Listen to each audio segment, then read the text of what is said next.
Yo, what's going on?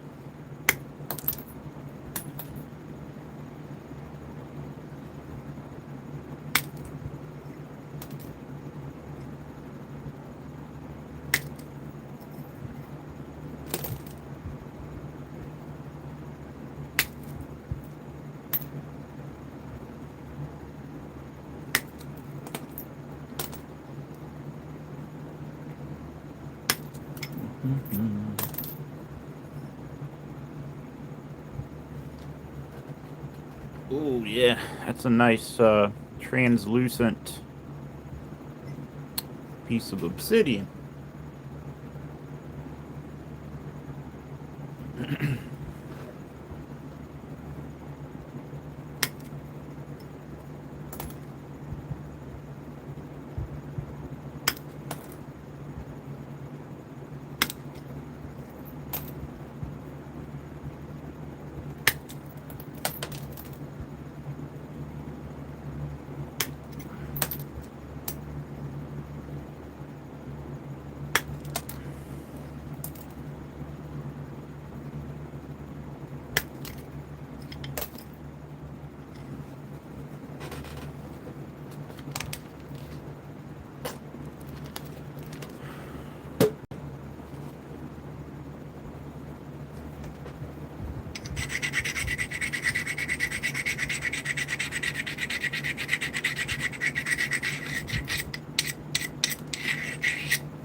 How much for one?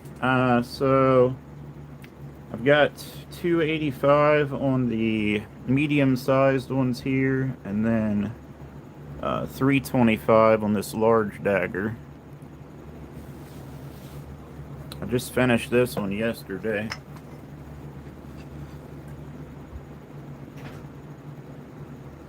That is mahogany obsidian and osage. Really like the grain in that handle. But that is a 9-inch blade, 17 inches total. None of these are decorative, just decorative. They're all sharp. That's essentially an obsidian spearhead with a fancy handle. See, if you put this on the end of a spear, it'll do the same thing it did for thousands of years. It's the same serrated obsidian cutting edge. It's sharp as hell. I finished this one the other day. That's green fiber optic glass and eastern red cedar. That one's got some pretty gnarly teeth on it. But that one's $2.85. And then I've got a black obsidian and eastern red cedar.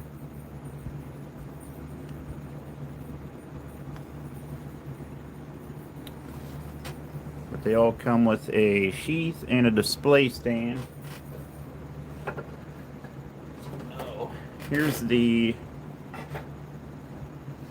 display stand for the big one.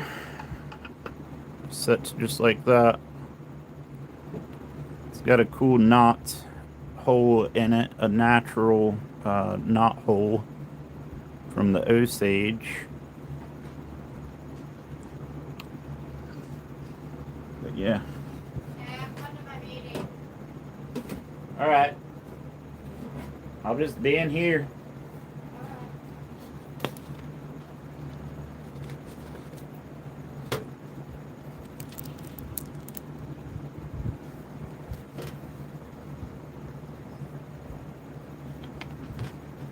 Right now I'm working on a little obsidian blade.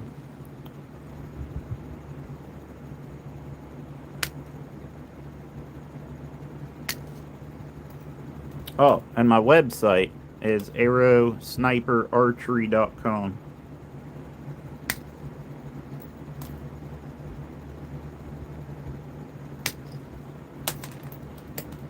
arrowsniperarchery.com.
You got any questions, feel free to ask. I'm just working on some more blades. Trying to get my website loaded back up.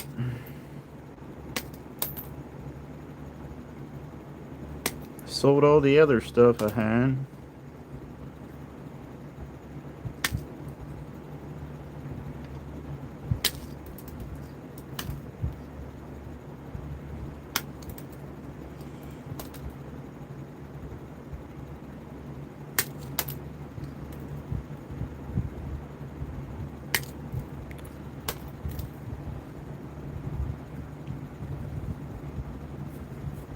No, not necessarily. That's these. What you're referring to are conchoidal fractures. So that's just how these materials break. It's not. It's not really what I'm going for, but I mean, you could say they kind of look like scales, I guess.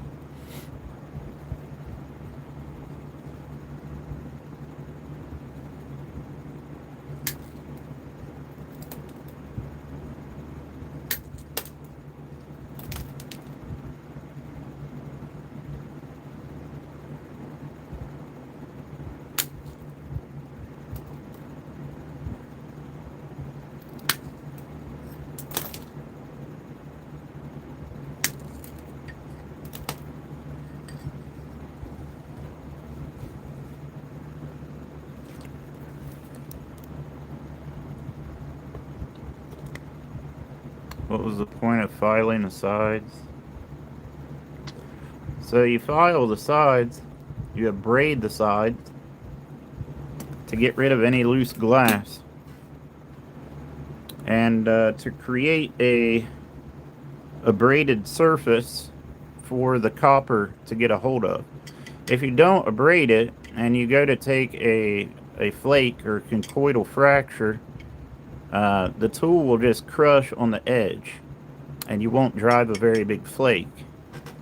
So abrading is super important in flint knapping to prepare your edge for the pressure flaker.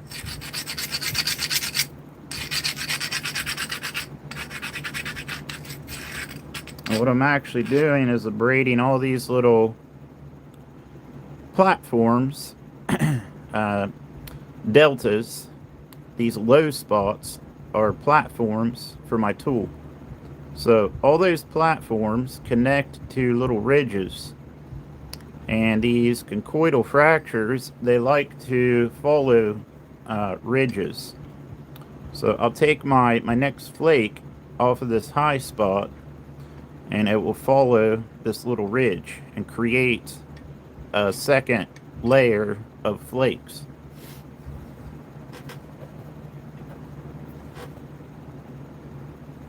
You can see I'm going to start here and take a flake.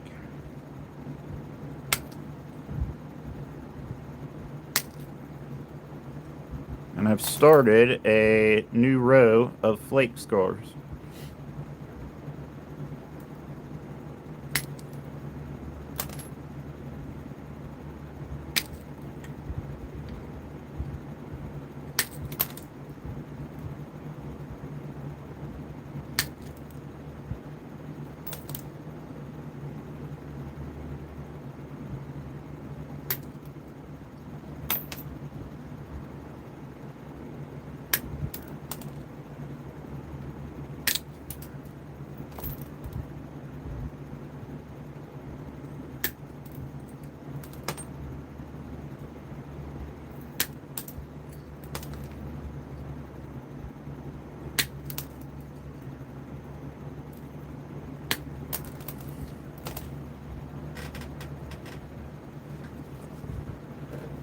To complete a dagger, it just depends on the size.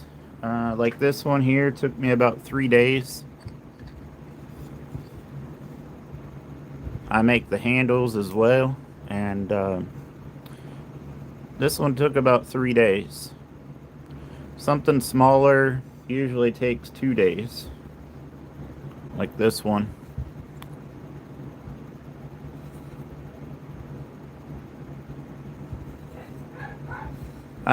They're fragile for if you drop it. They're not fragile for cutting. because the tensile strength through the width of the blade is very strong, actually. But of course, it's glass, so if you drop it, it's gonna break. If you drop it on something hard, so you just don't want to drop it. But they're very sharp and very functional as a knife. It really is.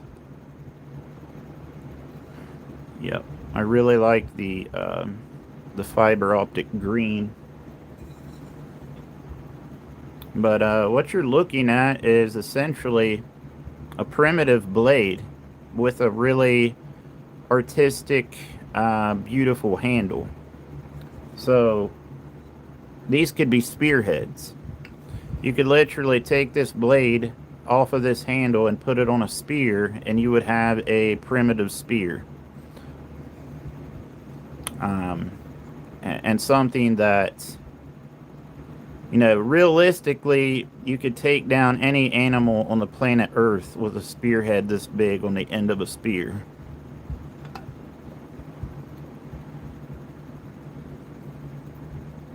It's artwork. This is my artwork. That's what it is. It's my flint knapped artwork. Most people don't want to use a primitive blade, but a lot of people are fascinated by them and the talent it takes to make them. So it's more of an art, but they could still be functional. Functioning artwork. Well, you could call it that.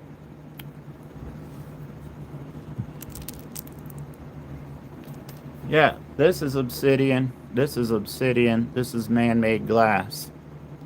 Man-made glass and obsidian are both 70% silica. So they're very similar to one another. They break the same way. They break in conchoidal fractures. And you flint knap man-made glass just like you do obsidian. The only difference is obsidian comes from a volcano. This comes from being man-made. But they're both made out of mainly silica. That's why you can flint knap them the same exact way.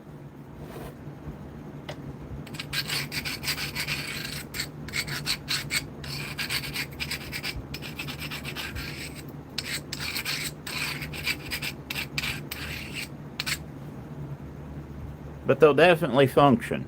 There's no reason that these won't function exactly the same as a primitive knife. It's the same exact cutting edge.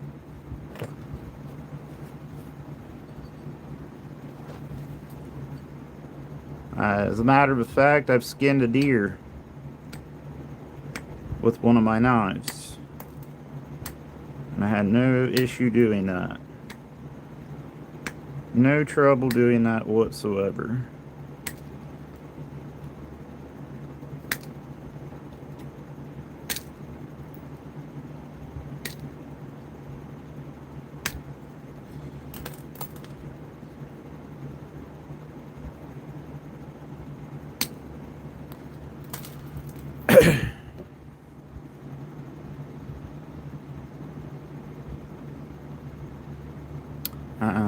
Who did you learn your craftsmanship from? How old were you?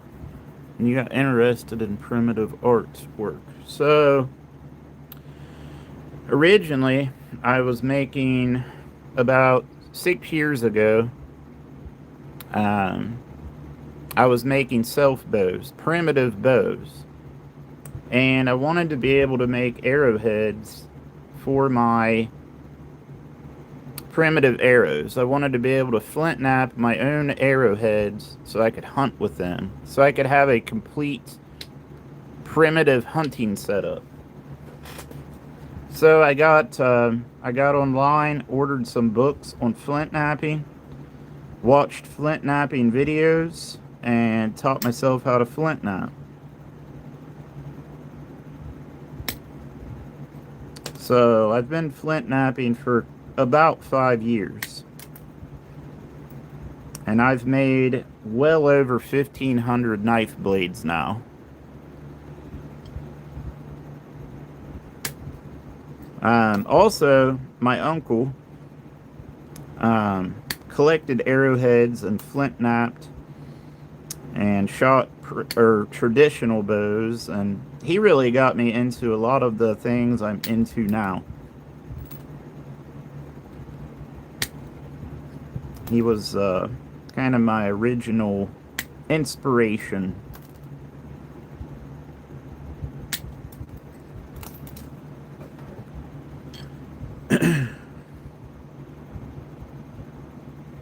But that's pretty much it. I wanted to be able to flint knap my own arrowheads, and then it turned into making knife blades. And then over time, I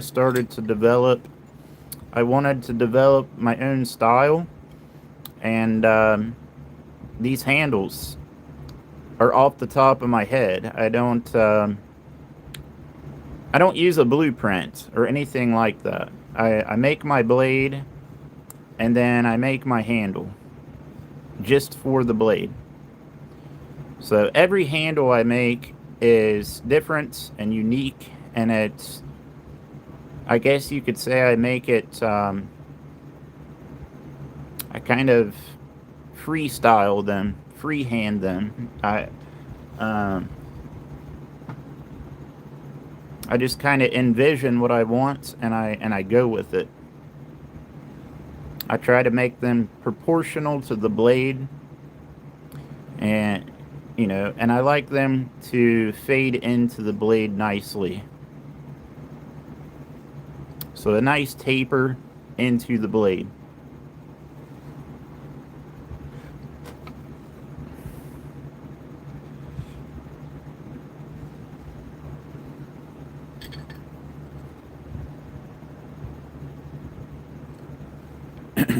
Well, I appreciate it. Thank you.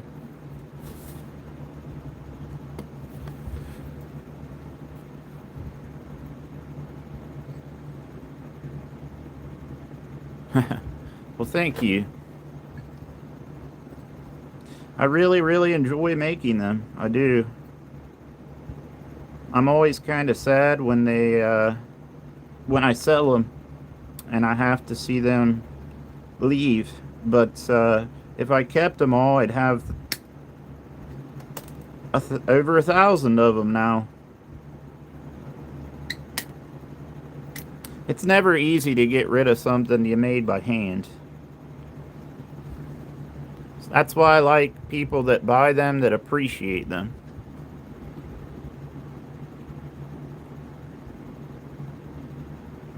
That's not putty. That is actually pine pitch glue. And pine pitch glue goes hand in hand with a flint knapped blade. So that is a natural glue made from pine pitch. And I think it would be quite ugly without it. Believe it or not, it took me a while to get good at putting this on here that cleanly. It's messy stuff to work with, but I've put it on so many of them now that I think I've gotten pretty good with the glue. So these two here are $2.85. These are $2.85. They both come with a sheath and a display stand. And then this big one is $3.25. This is a large dagger. This is a 9-inch mahogany obsidian blade. And with the handle, it's 17 inches.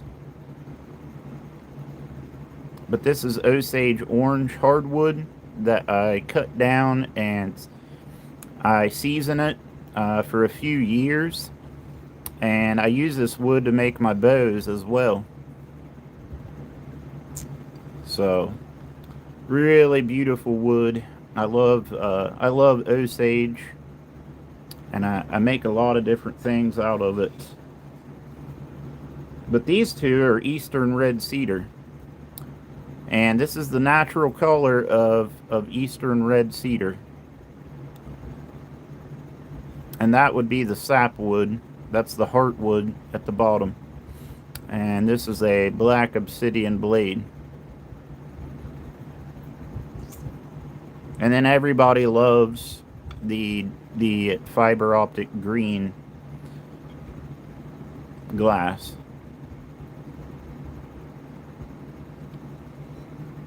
And that's also Eastern red cedar. But if you'd like to purchase one, my website's arrowsniperarchery.com.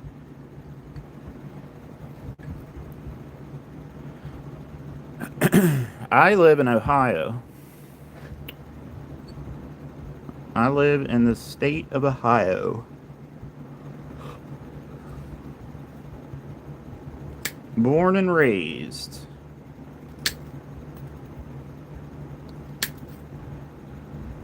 I live in the Appalachia region of Ohio. So there's a very, very small portion of Ohio in the southeastern part of Ohio is part of the Appalachian Trail. So I'm right there, borderline with Kentucky and West Virginia.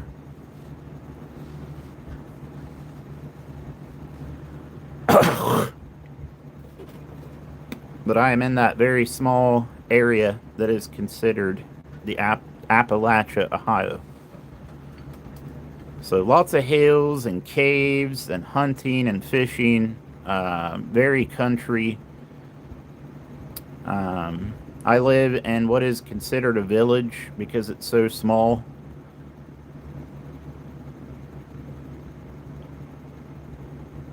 Why did you almost laugh? Just curious.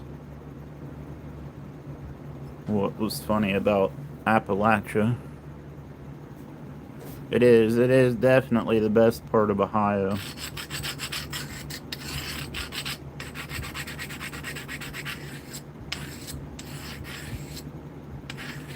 No, you don't. You really don't. And I know it's a very small part of Ohio, but it is technically considered Appalachia, Ohio.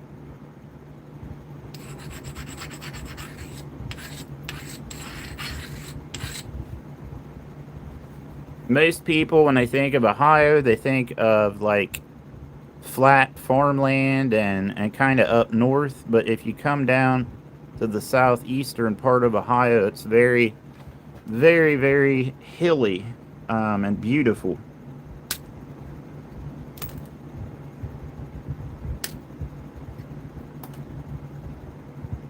I love it here. I've always lived here. I don't have any issues with it. I know a lot of people make jokes about Ohio and stuff, but it just depends where you live at.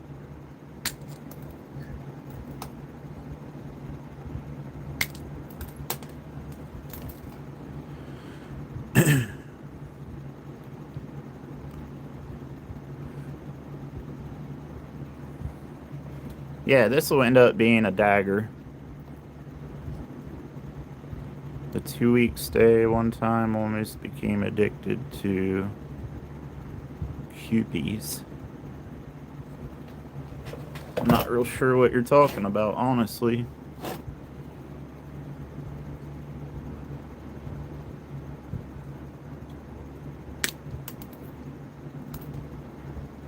I know a lot of people, they talk about ski. Depending on where you're at, I'm going to say both, but it is a soda or a pop.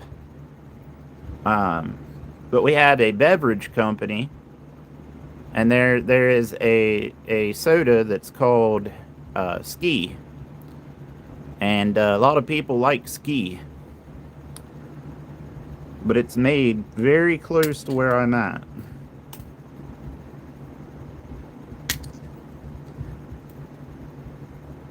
It's kind of like Mountain Dew, kind of.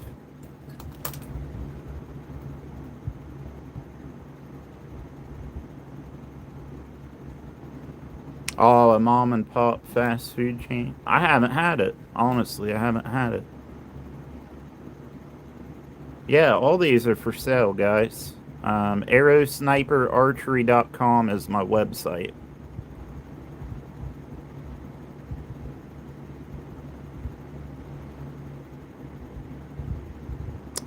What didn't explode? What did I miss, Elliot? I got some handmade arrow one time and I actually didn't know. Oh, yeah. I've made arrowheads with aluminum ferrules that you could actually put on a carbon arrow shaft. But I don't hunt with those. I hunt with primitive arrows. I'll show you some of my arrows. I kind of hunt with a mixture because I hunt with a self bow.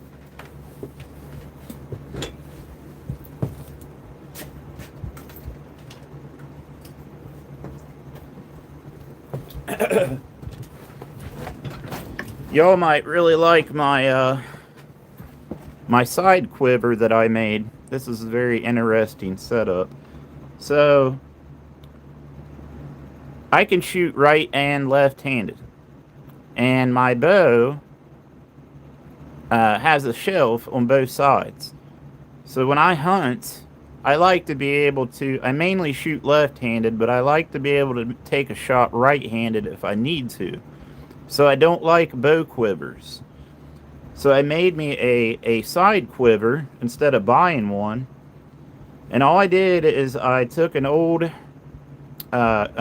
quickie quiver and I cut it. I cut the bottom portion off that holds the arrows.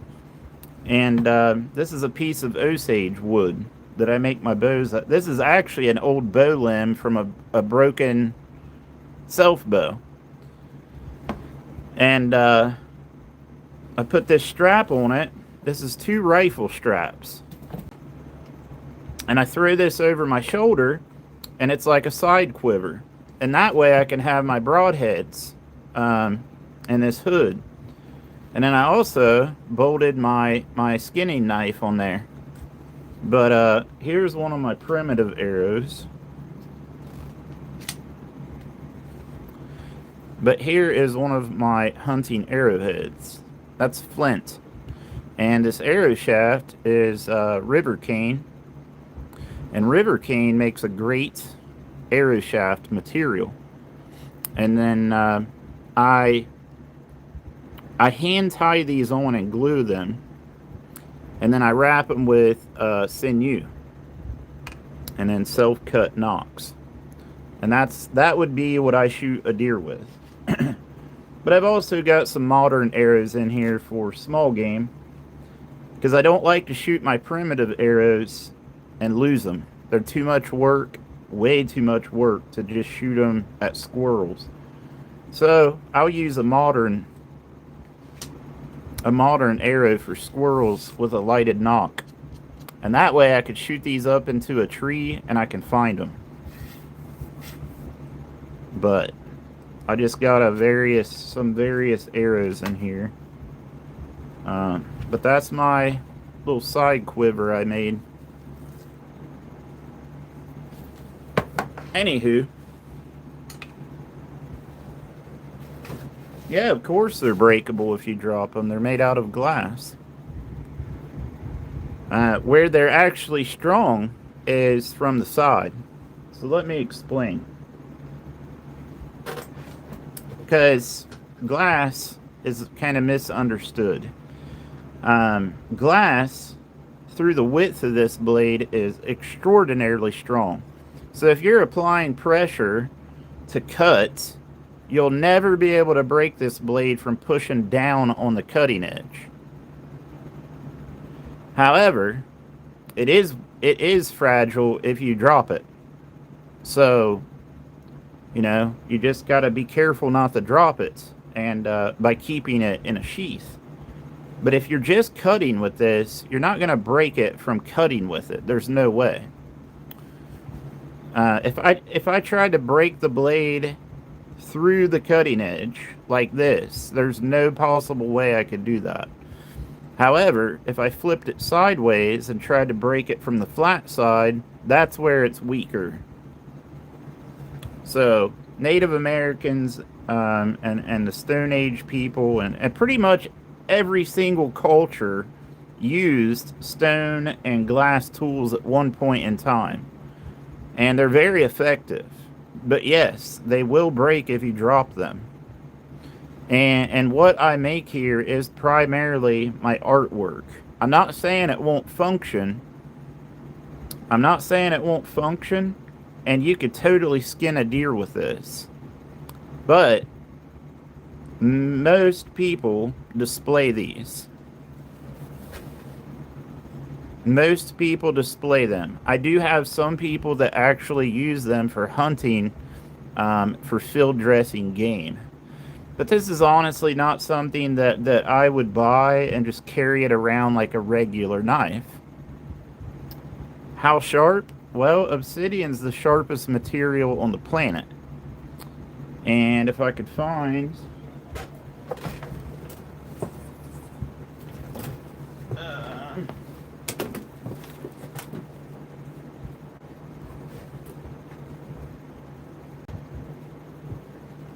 find something to cut.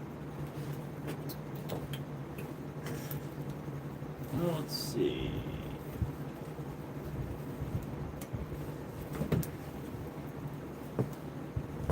Here is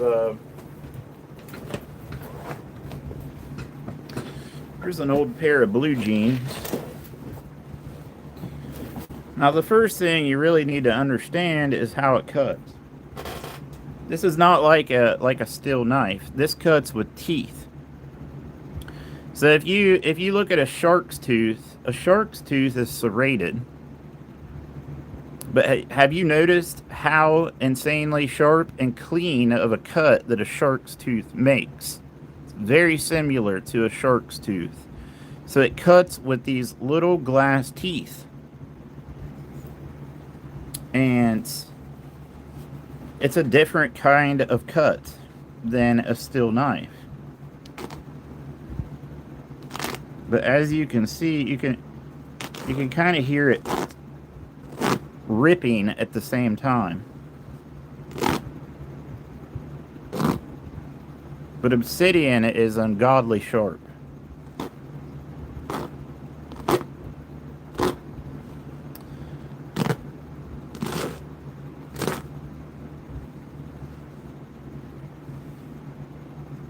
But I mean that, and it cuts animal hide even better than that.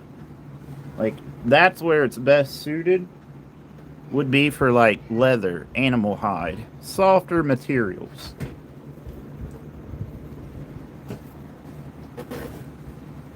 So here's a piece of leather, and like I said, I have skinned deer with these with my own knives,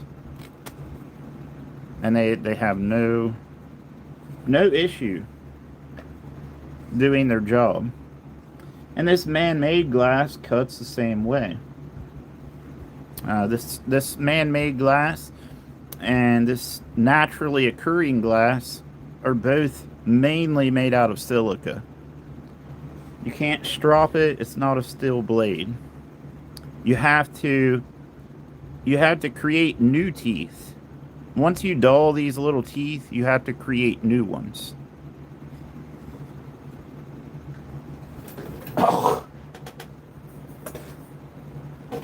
So, in order to resharpen it, because that's a big question I get a lot, is like, how do you resharpen a flint knapped blade? Well, I'll show you. So,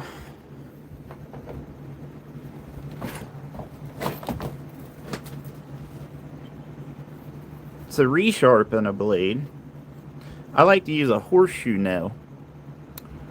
You can use deer antler, you can use a 60 penny nail, and whatever it is needs to be kind of squared off and slightly pointed. And all you're going to do is add new teeth. Now, something that I need to note here is I'm not simply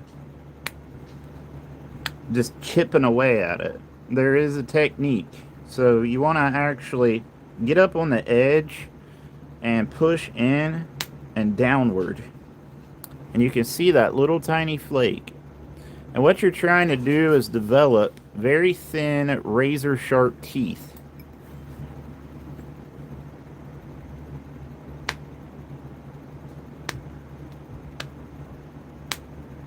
You don't want to crush the edge. You don't want to put the tool on top of the edge and crush it.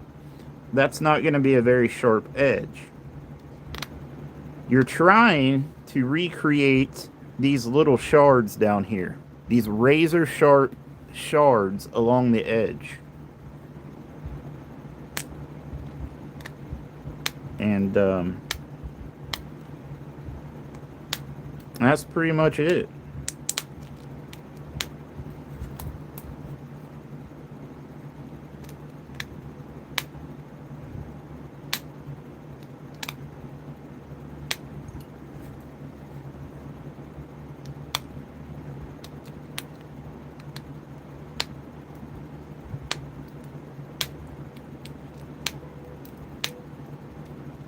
And it doesn't take a lot to really get it sharp, to resharpen it.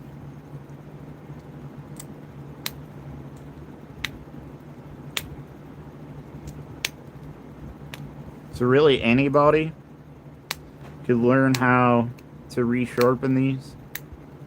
Honestly, you don't have to get into flint knapping.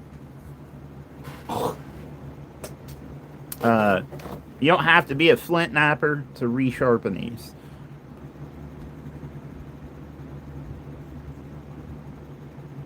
I've dropped them, I've broke them while I was making them. It's just kind of part of comes with the territory. It depends on what you're cutting. If you're cutting softer materials, like deer hide, for instance, the edge retention's really good. However, if you're putting like notches in your arrow shafts, or like a harder material, it's going to dull much faster. But I have tested these, and I don't know where it's at right now, but I cut into a coyote skull with one of these blades. But I don't know where it's at. And I've cut into deer antler, and just to test them out. And it just simply amazed me. However, it did dull the edge faster. Now, when I field dressed a deer, I shot a deer and I field dressed it with an obsidian knife. And I didn't have to resharpen it at all from field dressing a deer.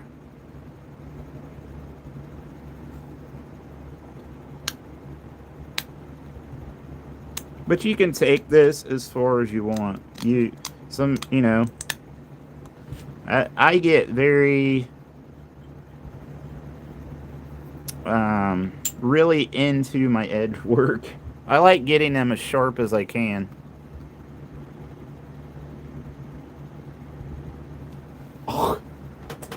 So, to put my logo on my handles, I use my laser engraver. That's from my laser engraver. Primitive, right? It works really well. And, I've had a lot of people want custom laser engraving on their sheath or their handle. I can't do anything on the blade, but I can laser engrave stuff into the handles and the sheaths.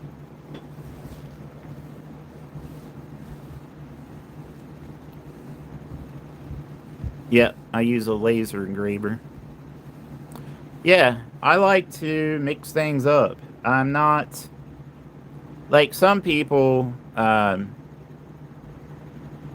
Some people will claim that they are what you call Abu, or like all primitive. They use all primitive tools. They do everything primitive by the book, and that's perfectly fine. But I, on the other hand, like to be able to just do whatever I want. I like to be able to mix things up. So that's why I've got primitive arrows and a modern quiver. I've got primitive arrows with arrowheads mixed with river cane shafts mixed with modern carbon arrows.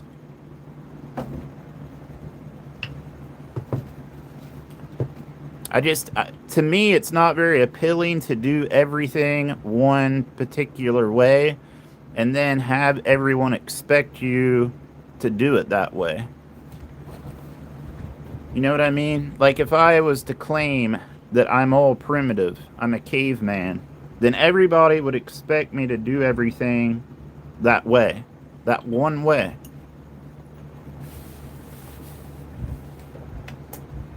This way, I can be more creative.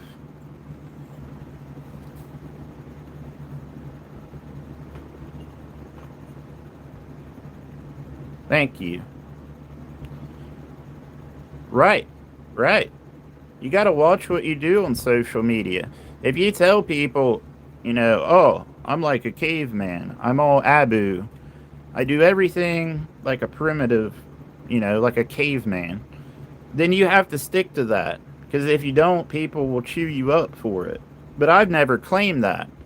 I'm just good in my workshop. Like, I'm good at making things. And just doing things my own style. And that's the same with my daggers and my knives. These aren't primitive. They have a primitive style blade on them. But there's nothing really, like, this is kind of just a mixture of the way I think it should look like. My own style.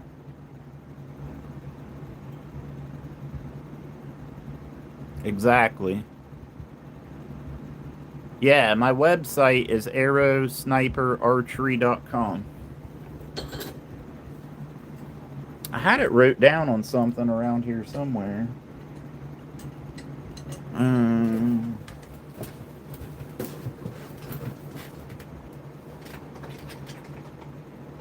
Tell you what, let's write it down again.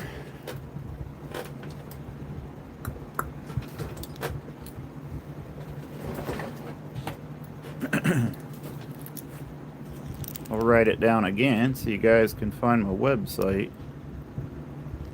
Why is it's saying that my device is rotated? There we go.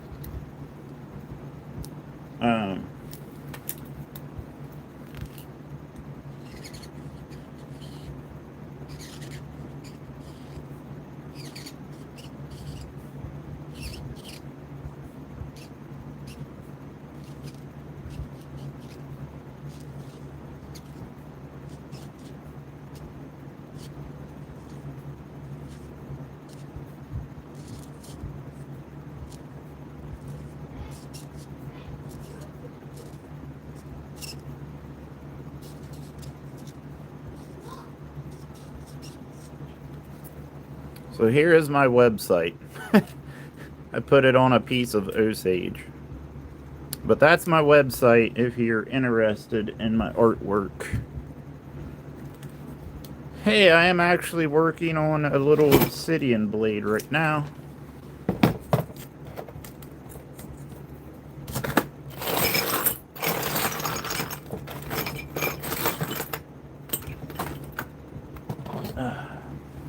There we go. That works perfectly. Yeah, so right there is my website, guys. and gals. Yeah, I'm working on this little obsidian blade. It's actually translucent. Let's see if I can get my flashlight. I'll show you.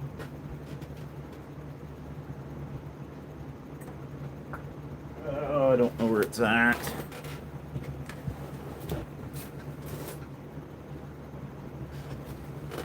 Hold on a second. I'll just take my phone off of the thing here. Oh, there we go. So, this would be called midnight lace. You see those little lacy, like, stripes through the glass? But it's a very, very translucent piece of obsidian. It's not your typical, like, solid black obsidian. But you can see those ribbon-looking patterns through there. And that's what they usually call this midnight lace.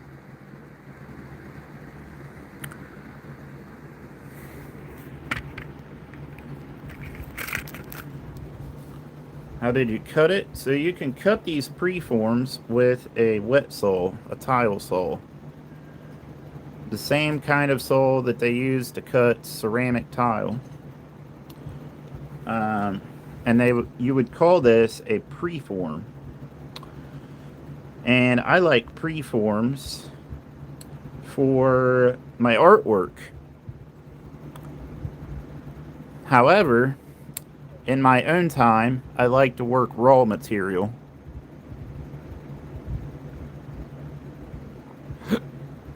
My oldest stepdaughter seen one of your green fiber optic glass daggers and felt love. Well, I just finished one today. I actually just finished this one. And this one is quite unique. I did a little something different with the handle. That is Eastern red cedar with a vinegaroon stain. And I love it. But that's the green fiber optic glass. I made a video on Facebook, and it absolutely blew up. Like, blew up big time. So I sold the big one I had almost instantly. And then I've had several people want me to make that same thing. So I'm getting more of this glass. It's coming. But this is all I've got right now. And I say someone will buy this one pretty quick. But that one's available right now, if anyone's interested in it. It could absolutely cut your burrito, yes. Now, I also finished this one, and I love this one. That is mahogany obsidian and osage. Really love the grain pattern. But I just think, to me, personally, I like this one. I really do. I love mahogany obsidian. It almost looks like rust. Like the color of rust.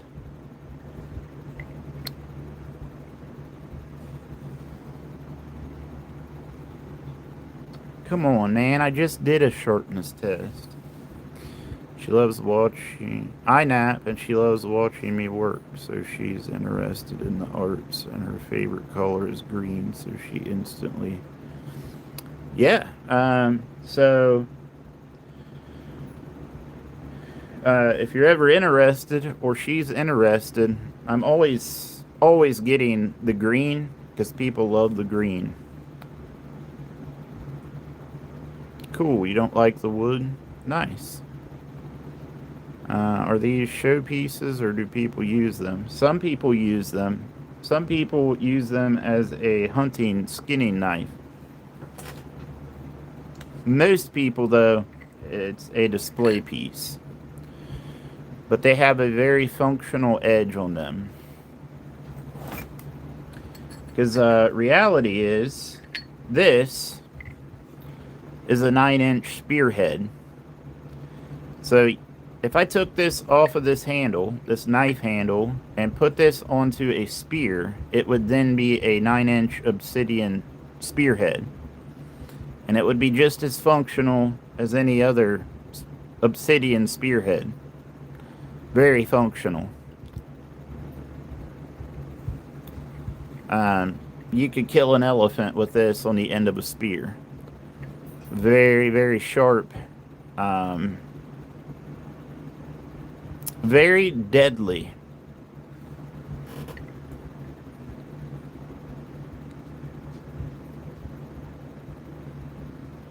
Oh, nice. I like jawbone. I like coyote jawbones a lot. I haven't made one in a while, but I really like jawbone handles. You'd be afraid of breaking them? Well, take care of it. It comes in a sheath, and it comes with a display stand, so you just have to take care of it. Don't drop it on anything hard. But let's say for instance you bought this big old mahogany dagger. Well, it's going to come with a big old display stand.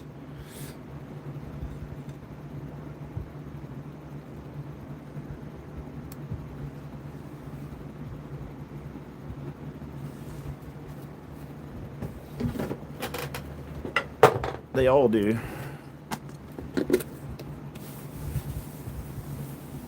It's a deer jaw. Never used a deer jaw. I have some deer jaw bones. When I first started making the knives, I made them all with antler handles, and that's perfectly fine. But I found that with wood handles, I could be more creative and make something different, my own style. Because you can really only do so much with the blades.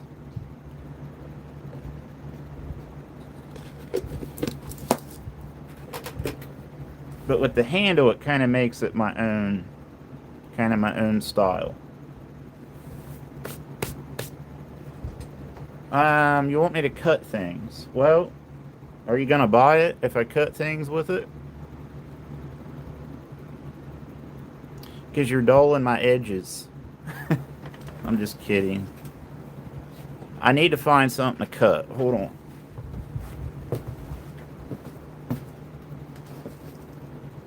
We'll try a few different things.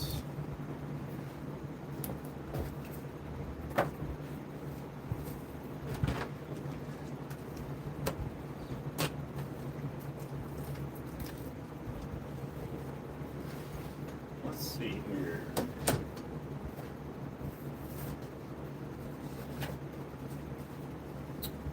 Let's try a few different things here. Oh. Well, I'm about to show you. So I've never tried to cut a water bottle with one of these, but I really want to try it. So we'll try that. And just see what happens. So let's try the man-made glass, because everybody's always like, oh, that's not natural, that's not like obsidian. Well, I'm here to tell you that man-made glass and obsidian are almost identical, because they're both about 70% silica. And I've made over 1,500 of these blades, and I can't tell a difference between working with man-made glass and natural volcanic glass. And they both cut really well. So I just want to see if it'll cut this water bottle. It most definitely will cut a water bottle. Let's see if it'll cut a shirt.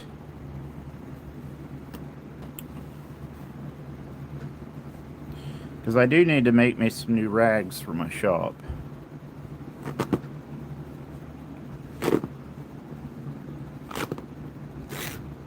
I would say, let's see.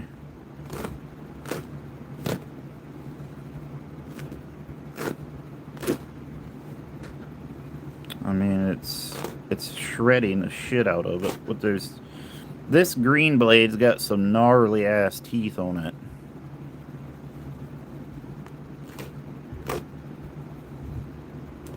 Paper is not a good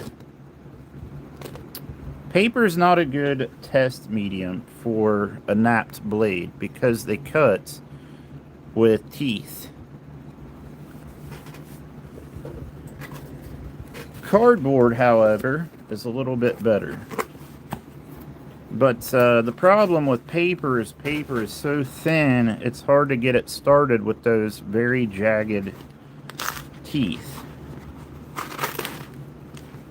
But I mean,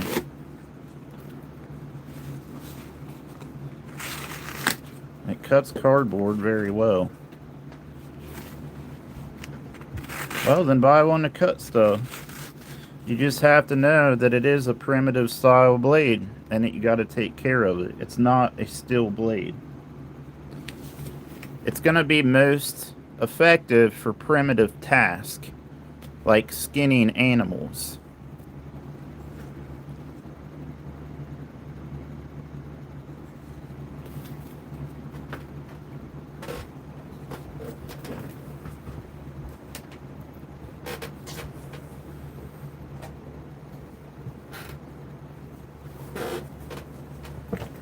Animal hide is they really work best and shine on animal hide. This is a thick 5-ounce piece of leather, and I don't have much left here to cut, but you can see it has no trouble cutting that thick leather. And I've skinned deer with them. Matter of fact, right here is the rawhide from a deer that I skinned with an obsidian knife. Now it's rawhide. This one's obsidian. Cuts the same exact way.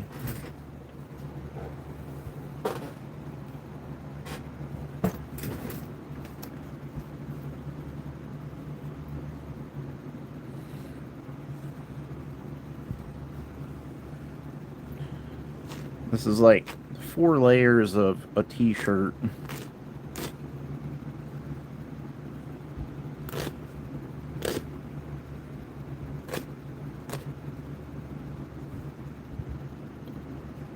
So right there's your cutting edge. Little razor sharp teeth.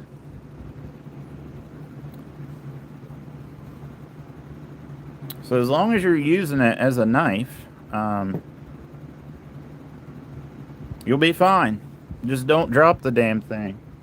But here's the thing people don't think of. If you, like, say you really want to buy one of my knives and use it, it's perfectly fine. And if you do break it, say you fucking snap it in half, well, you can ship it back to me, ship me the handle and the broken piece, and I can heat this up, and I can take the old blade out, and I could put a brand new blade in that same handle. If you're using it to cut stuff, and you happen to break it, I can put you a new blade in the handle. It's not a big deal to do that.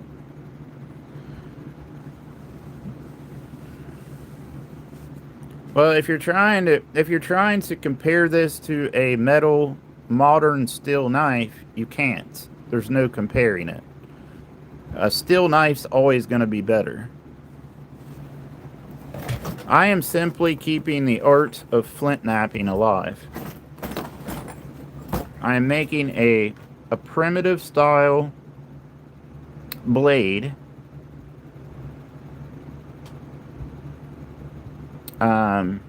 with my own style. It's artwork.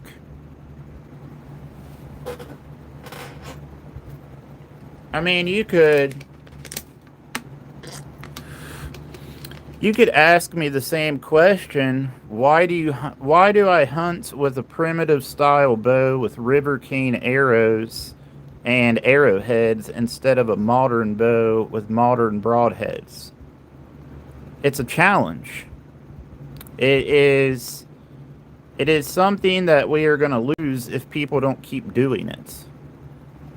Like, this is what every one of us, every single one of us, no matter where you're from, at one point in time, this is how our family, our ancestors survived, with stone and glass tools.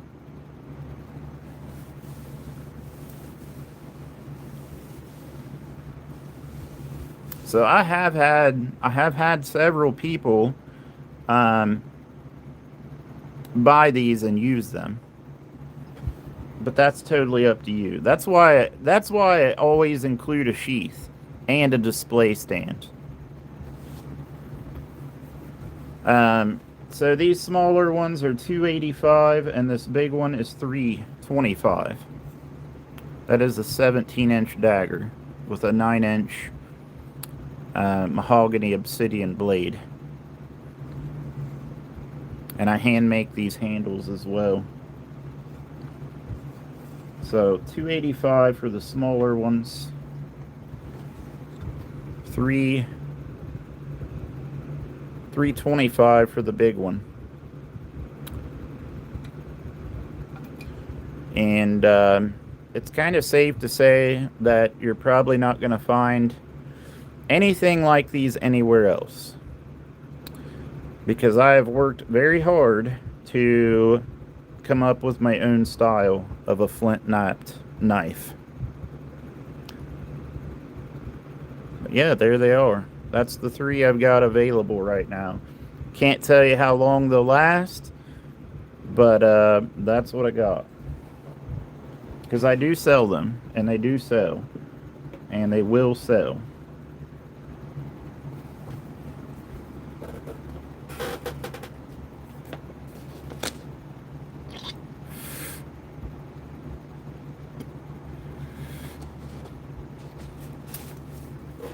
So, yeah. And the display stands are right here. This one goes to the obsidian and the eastern red cedar. So that is the display stand and how it works. It sits in there just like that.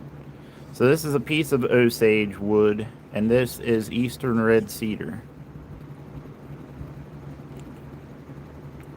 Sits in there like that. And then the big one has this stand right here, and it sits like this. So it sits just like that. And then this one sits like this.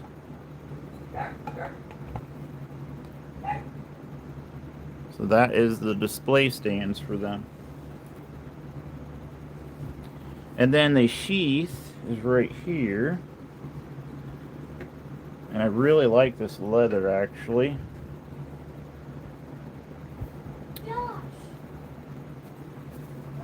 What? The groceries are here. Okay. And here is the sheath. And I hand stitch these.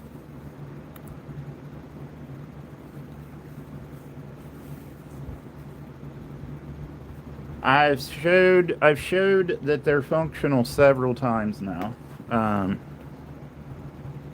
So I mean, I guess you can ask the people in the comments, but they're definitely functional in a primitive way. For primitive tasks like skinning animals, cutting rope, putting notches in an arrow, filleting a fish. However, these are not to be used as a daily carry knife like you would with an ordinary steel knife. I mean, if that's what you want to do, that's on you. But I would not want to carry one of these daily, all day long, and use them like a steel knife. They're mainly artwork. They cut with serrations. They cut with teeth. These are little razor sharp obsidian teeth. And I'll show you one more time. Actually, I'll show you this big one cut.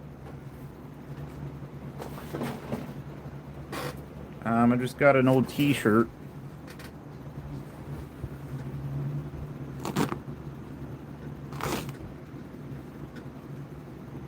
But when I say they are razor sharp, I really mean that.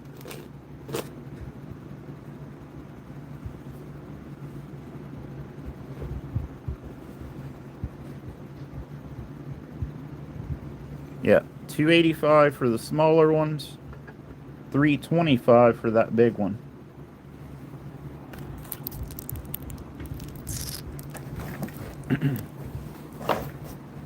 You can't really see them in the display stand, but there they are. Get that one, and that one.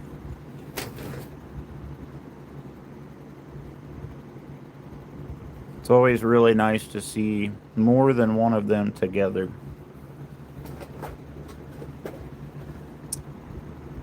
But I'm going to have to go. If you're interested, my website is right here.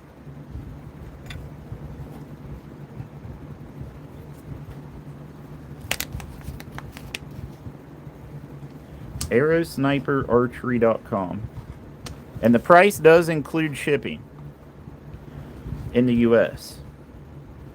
So you get a sheath, you get a stand, obviously the knife, and then shipping is included. So, you know, say you pay $3.25 for this, and the shipping's included. So I'll probably end up paying 30 some odd dollars to ship it. And that's included in the price.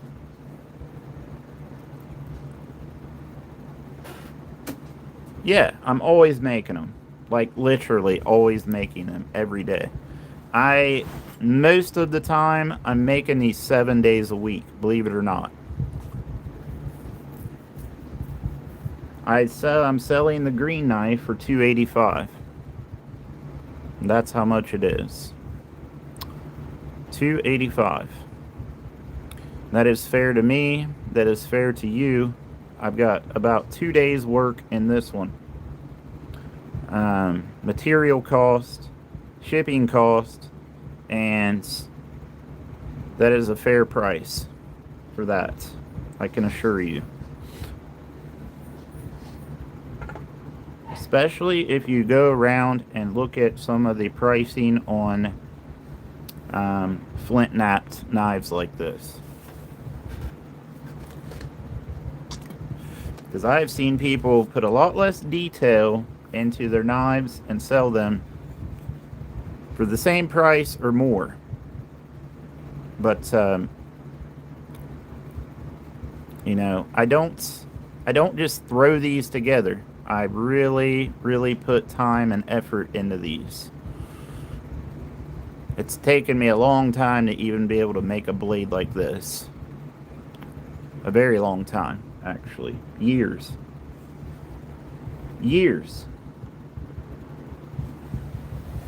But I gotta go. Hope y'all enjoyed it. Go check out my website, arrowsniperarchery.com. And tell your friends, your family.